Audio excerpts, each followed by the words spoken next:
toi, à la base, tu voulais devenir ingénieur, mais du fait de la guerre, tu deviens photojournaliste adolescent. Donc c'est pour rebondir un peu sur... Photojournaliste, pas adolescent. Moi, je me suis dit toujours que j'ai raté mon adolescence et j'ai raté ça toujours. Alors, elle n'existe pas dans ma vie, l'adolescence.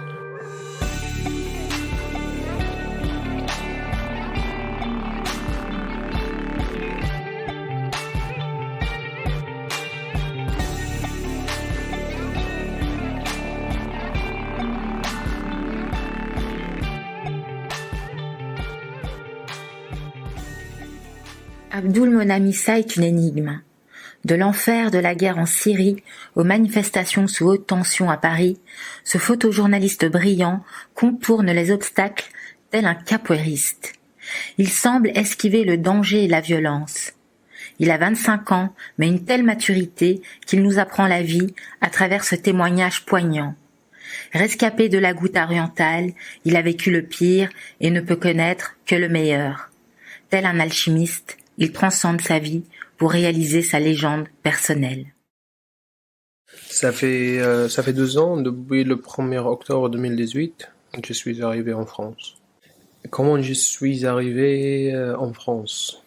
C'est une très longue histoire. Alors, je viens d'une ville qui s'appelle Hamouria, dans cette région-là. Et cette région, était une des premières régions qui a commencé manifester contre l'État syrien, le régime syrien qui a pendant cette année-là de 2011 qui a donné les ordres pour les armées officielles syriennes qui normalement elles devraient protéger le peuple, et c'était le contraire dans le sud de la Syrie, dans une ville qui s'appelle Daraa. Et la région de la Ghouta orientale, chez moi, oui, comme je disais, qu'une des premières régions qui manifestait contre les régimes, 2 ans plus tard, alors après plusieurs mois de les manifestations pacifiques, il y avait une résistance de groupes de armées syriennes libres qui sont libérés la région. Et à ce moment-là, l'État syrien, ils ont assiégé la région. Malgré l'appel de Vladimir Poutine, les bombardements n'ont pas cessé dans l'enclave assiégée de la Ghouta orientale en Syrie. Plus de 200 morts, parmi lesquels une 60aine d'enfants. La Syrie a donc une fois encore sombré dans l'horreur, dans le chaos. Le régime a intensifié ses frappes dans la Ghouta orientale, près de Damas. En Syrie, les raids du régime se poursuivent. 400 000 civils sont bloqués dans l'enclave de la Ghouta orientale, à l'est de Damas. Oui, j'étais presque à peu près 17 ans et demi. En fait, j'ai participé avec mes amis qui étaient déjà en train de couvrir et documenter qu'est-ce qui se passe particulièrement dans notre ville, Hamouria. Qu'est-ce qui se passe? Ça peut être à l'époque une arrestation des gens dans notre ville, des massacres après le bombardement de l'armée syrienne. Cette année-là, j'ai commencé à pratiquer des activités de journalisme, de photojournalisme. J'ai filmé, j'ai écrit, Et le matériel, tu le trouvais où en fait? Quand j'ai commencé, c'est une sorte de bureau qui existait depuis après 2011, après la révolution. C'est pas seulement chez nous, dans notre ville, c'est dans chaque ville et village, un peu partout dans le pays.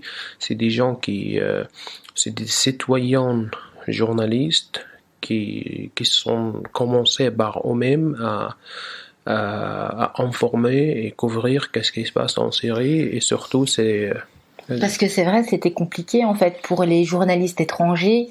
Surtout, c'est très c'est très particulier, surtout à la Ghouta, parce que comme la région elle était assiégée pendant 5 ans et en fait personne qui était capable à entrer dedans, et surtout les journalistes.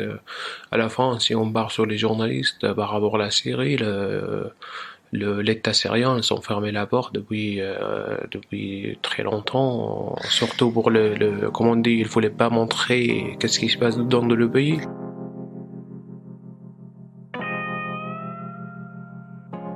J'ai appris en ligne. C'était un atelier en ligne pour comprendre comment ça fonctionne l'appareil photo, comment je peux utiliser cet appareil photo techniquement. Et après c'est les pratiques qui j'arrive à améliorer mes compétences de photographie. Et il y avait des journalistes syriens qui vous encadraient aussi. Quand je dis des journalistes syriens, ça veut dire des journalistes confirmés, des vrais journalistes. Qu'est-ce que ça veut dire, le vrai journaliste? Je veux dire des journalistes, par exemple. Toi, tu étais adolescent à cette époque. Donc, est-ce que moi, je parle vraiment des médias syriens. Comment ça se passait, en fait? Alors, si on parle sur les médias officiels ou les médias ou des journalistes syriens, à la Ghouta, la plupart des citoyens journalistes qui sont commencés à pratiquer ce métier après la révolution de 2011. C'est-à-dire, c'était très rare de trouver un journaliste qui a appris ce métier dans un cadre de l'université. Voilà, c'est ça. Alors moi, c'était pas du tout par moi-même tout le temps. J'ai appris beaucoup de choses grâce à beaucoup de gens qui étaient qui sont mes amis, en plus mes collègues, qu'on a la même histoire. On a échangé beaucoup tu vois, c'est le cadre de donner des conseils et prendre les conseils.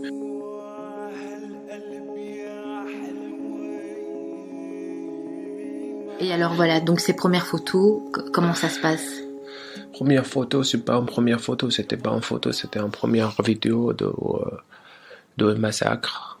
Comme on dit, c'était une documentation de plusieurs personnes qui étaient mortes par une attaque d'avion de l'armée syrienne, qui a un roquette qui a tombé dans notre ville, et c'est comme ça qu'il passe. On sort 2, 3 mois, mes amis, on avait un objectif de dire il faut le faire, il faut couvrir ça, sinon c'est pas seulement en Syrie, il y a une machine de propagande un peu partout dans notre monde entier. Alors il y a la vérité, il y a le fake news, et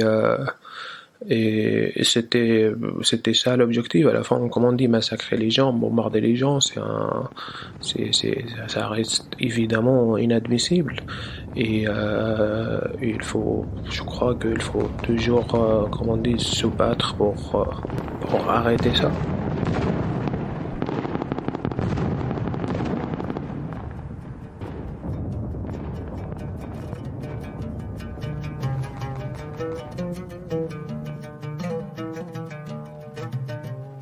Je m'attendais pas du tout à entrer dans un métier de photographie ou même de journalisme. J'avais un rêve d'être un ingénieur informatique. Avant, quand j'ai arrêté mes études à baccalauréat. Toi, à la base, tu voulais devenir ingénieur, mais du fait de la guerre, tu deviens photojournaliste adolescent.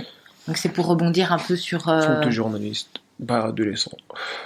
Moi, je me suis dit toujours que j'ai raté mon adolescence, et j'ai raté ça toujours. Alors elle n'existe pas dans ma vie, l'adolescence.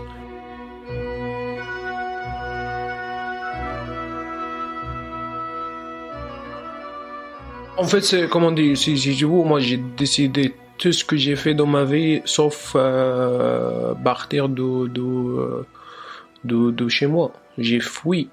En fait, c'était une proposition d'une femme qui a un lien de la Russie, qui a proposé on peut évacuer les combattants, les familles, toutes les gens pour recontrôler ces régions, reprendre le pouvoir.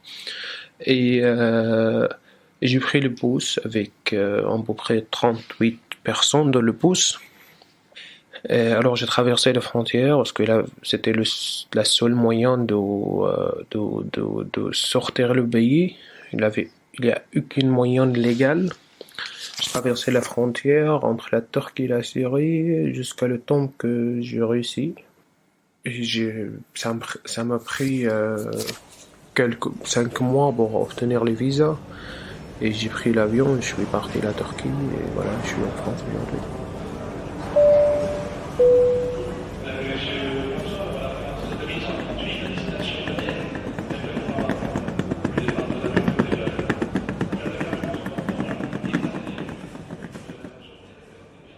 Première fois que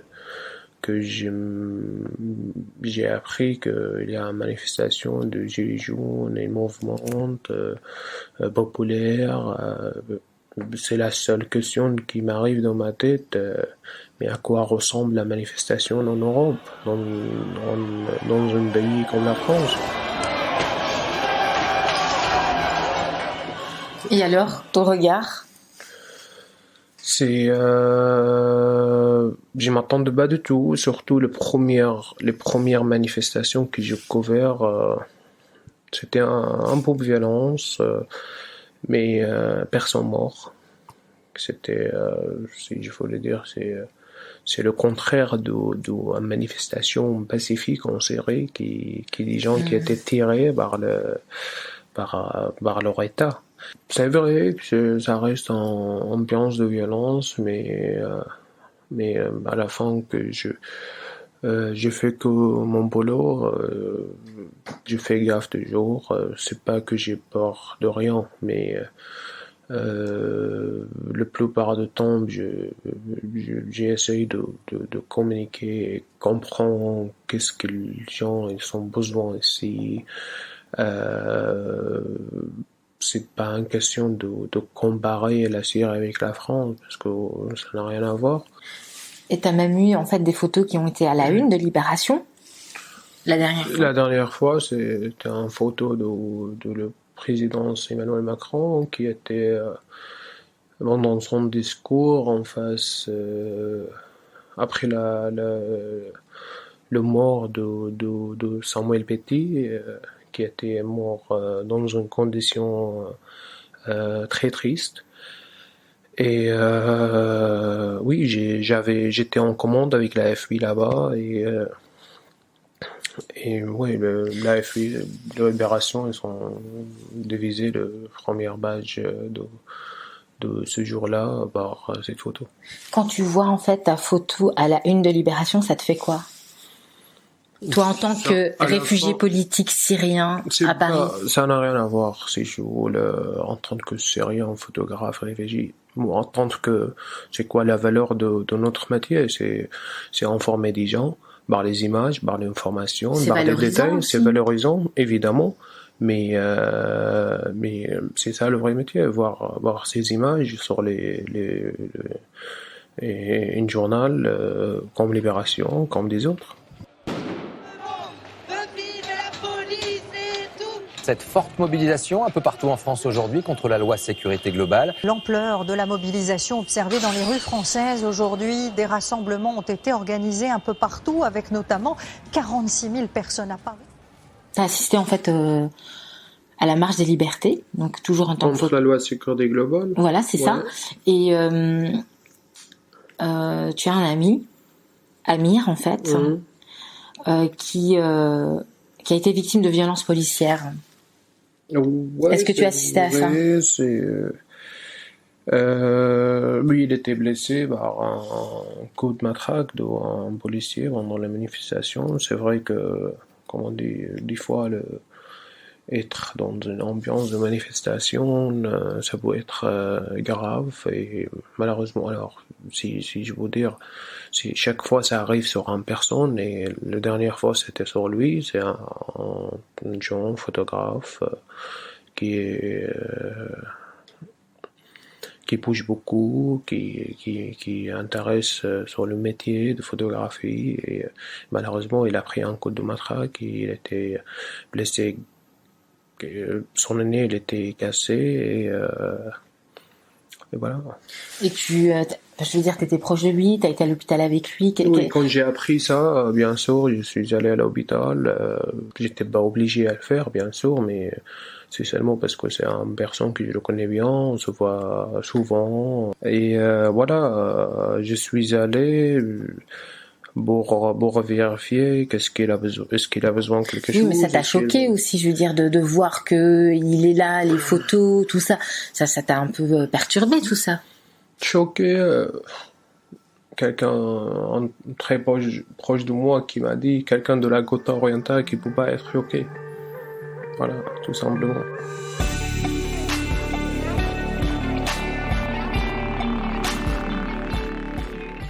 Une création sonore, Friction.